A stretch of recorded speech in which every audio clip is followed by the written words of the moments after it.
नमस्कार दोस्तों, मैं दुर्गेश कुमार एक बार फिर क्राइम वीडियो में आप लोगों का स्वागत करता हूं। जैसा कि कल हमने सीतापुर हत्याकांड की वीडियो आप लोगों को दी थी, लेकिन स्पष्ट नहीं हो पाया था कि आखिर कातिल कौन है। पहले तो पुलिस दावा कर रही थी कि 5 लोगों की हत्या करने के बाद घर के ही सदस्य ने खुदकुशी करके अपनी जान दे दी, लेकिन ऐसा कुछ नहीं था। कल की वीडियो में हमने बताया था कि ऐसा बिल्कुल भी नहीं था। पोस्टमार्टम रिपोर्ट आने के बाद सब कुछ स्पष्ट हो चुका था कि घर के बेटे अनुराग ने कोई भी ऐसा कदम नहीं उठाया था, बल्कि कातिल कोई और था। कहानी जिस तरीके से कातिल ने बयां की, वो कहानी मैं सबसे पहले आपको सुनाता हूं।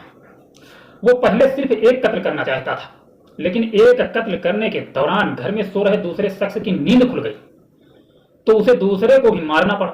लेकिन जब उसने एक एक कर 2 कत्ल कर डाले, तो उसने सोचा कि तीसरे को भी क्यों छोड़ा जाए। इसके बाद उसने तीसरे को भी गोली मार दी। तीसरा कत्ल करने के साथ ही घर में सो रही 12 साल की एक छोटी सी बच्ची जग गई। उसने अपनी आंखों से अपनी माँ, दादी और पापा को मरते हुए देखा, तो उसने कातिल का चेहरा भी देख लिया। फिर क्या था, उसने सबूत मिटाने के लिए इस बच्ची पर भी गोली चला दी और उसकी भी जान ले ली। इसके बाद कातिल ने सोचा, जब एक बच्ची को मार ही दिया है, तो फिर बाकी बचे दोनों बच्चों को क्यों छोड़ा जाए।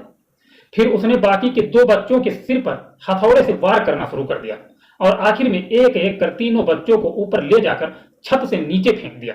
यूपी के सीतापुर से 10 और 11 मई की दरमियानी रात को एक ही परिवार में हुए 6 कत्ल की कुछ ऐसी सिहरन पैदा करने वाली कहानी सामने आई है।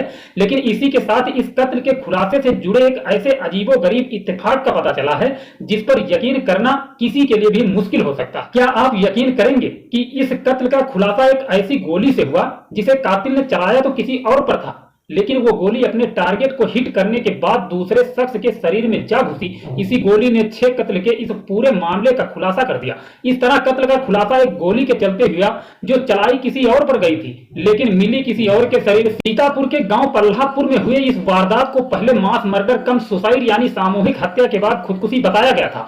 घर में जिंदा बचे परिवार के इकलौते सदस्य यानी भाई अजीत सिंह ने अपने भाई अनुराग सिंह पर अपनी बीवी, बच्चों और मां की हत्या करने के बाद खुद को गोली मार लेने का इल्जाम लगाया था, जिस पर पुलिस जांच कर रही थी। इस वारदात में मारे गए अनुराग सिंह की पोस्टमार्टम रिपोर्ट आई तो पता चला कि उसके सिर में एक नहीं बल्कि 2 गोलियां लगी हैं। जिस अनुराग पर अपने घर वालों की हत्या करने के बाद खुदकुशी करने का इल्जाम लगा था, वो तो खुद ही किसी कातिल का शिकार बना था, क्योंकि सिर में 2 गोली लगने का मतलब खुदकुशी करना हो ही नहीं सकता।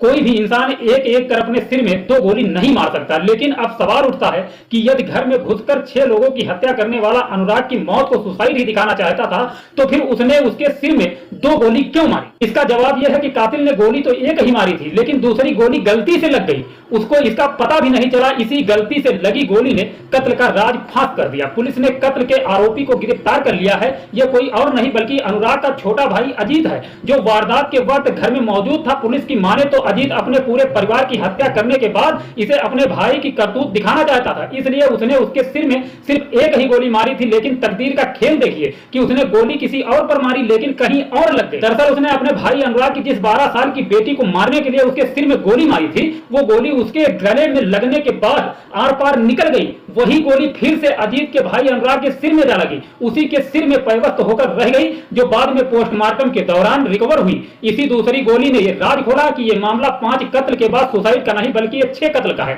फिलहाल पुलिस की तफ्तीश में साफ हो गया है कि अनुराग समेत उसके पूरे परिवार और अपनी मां का कत्ल किसी और ने नहीं बल्कि उसके भाई अजीत ने ही किया था। उसने इसका इल्जाम अनुराग पर लगाने की साजिश रची थी और उसकी मौत को खुदकुशी बता दिया था। लेकिन जब सुरागों की सुई अजीत पर जा टिकी और पुलिस ने उससे सख्ती से पूछताछ की, तो उसने अपना जुर्म कबूल कर लिया। एक ही रात हुए 6 कत्ल की इस वारदात के पीछे जमीन जायदाद का झगड़ा ही इकलौती वजह थी। असल में मौका वारदात के मुआयने से ही पुलिस को यह साफ हो गया था कि यह मामला लूटपाट के डकैती का तो बिल्कुल भी नहीं है, क्योंकि घर की सारी चीजें सही सलामत थी। फिर जिस तरह से कातिल ने छोटे छोटे बच्चों की हत्या की थी, वैसा कोई लुटेरा या डकैत क्यों करता। ऐसे में जैसे ही पोस्टमार्टम रिपोर्ट में सभी 6 मौतें हत्या होने की बात पता चली, पुलिस के शक की सुई घर में मौजूद दूसरे भाई की तरफ घूम गई। तफ्तीश में पुलिस को पता चला कि दोनों भाइयों के पास गांव पल्लापुर में 40 बीघा जमीन थी, जिसका दोनों भाइयों के बीच 40-40 बीघा के तौर पर बंटवारा होना था। लेकिन दिक्कत की बात यह थी, दोनों भाई की नजर एक ही 40 बीघा जमीन के टुकड़े पर थी और दूसरे 40 बीघा में किसी को ज्यादा इंटरेस्ट ही नहीं था।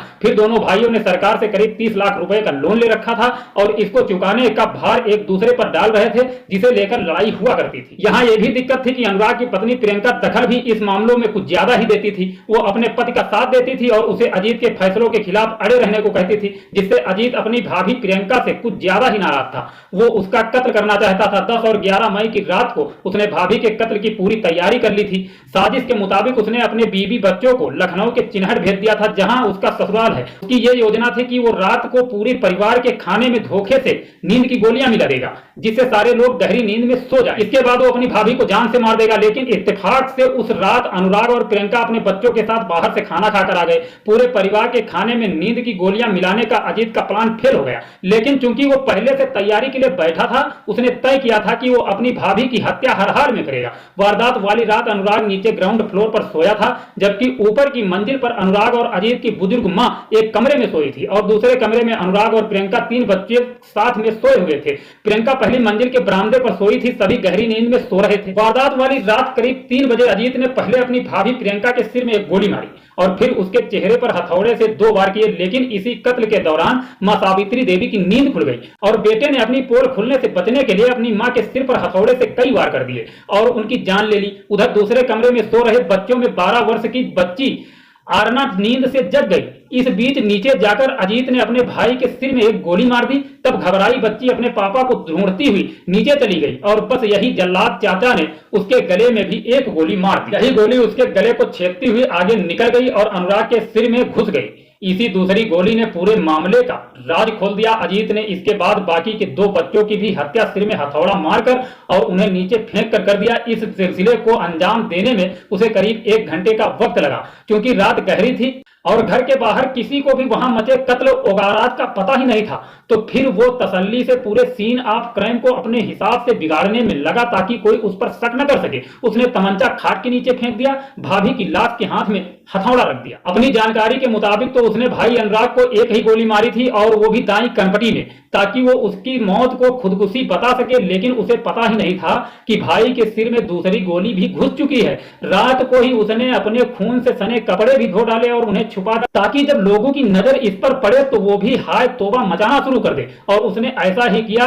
एक शैतान भाई, एक शैतान बेटा, एक शैतान देवर, एक शैतान चाचा, करतूत से पूरा सीतापुर सन्न है। पुलिस ये पता लगाने की कोशिश में जुटी है कि इस वारदात में अकेले अजीत का ही हाथ है या फिर कोई और भी शामिल है। फिलहाल उससे पूछताछ की जा रही है। बताते चले कि इस वारदात में मारी गई अनुराग सिंह की पत्नी प्रियंका सिंह यूपी के पूर्व सीएम वीर बहादुर सिंह की पोती थी। उनका ननिहाल गोरखपुर में है। वीर बहादुर सिंह उनके नाना थे, जबकि पूर्व मंत्री फतेह बहादुर सिंह मामा प्रियंका लखनऊ में एक इंश्योरेंस कंपनी में नौकरी करती थी। उनके बच्चे सीएमएस में पढ़ते थे। बीते शुक्रवार को अपने बच्चों को लेकर गांव पहुंची थी। शनिवार को उनकी लाश मिली थी। कहा जा रहा है कि यदि ये मामला हाई प्रोफाइल नहीं होता तो इतनी जल्दी सॉल्व नहीं हो पाता। इसकी जांच के लिए एसआईटी भी भेजी गई थी। इस घटना से हम लेना चाहेंगे इजाजत। मिलेंगे नेक्स्ट वीडियो में। तब तक अपना ख्याल रखना, अपने परिवार का ख्याल रखना, बीवी बच्चों का ख्याल रखना। जय हिंद, जय भारत।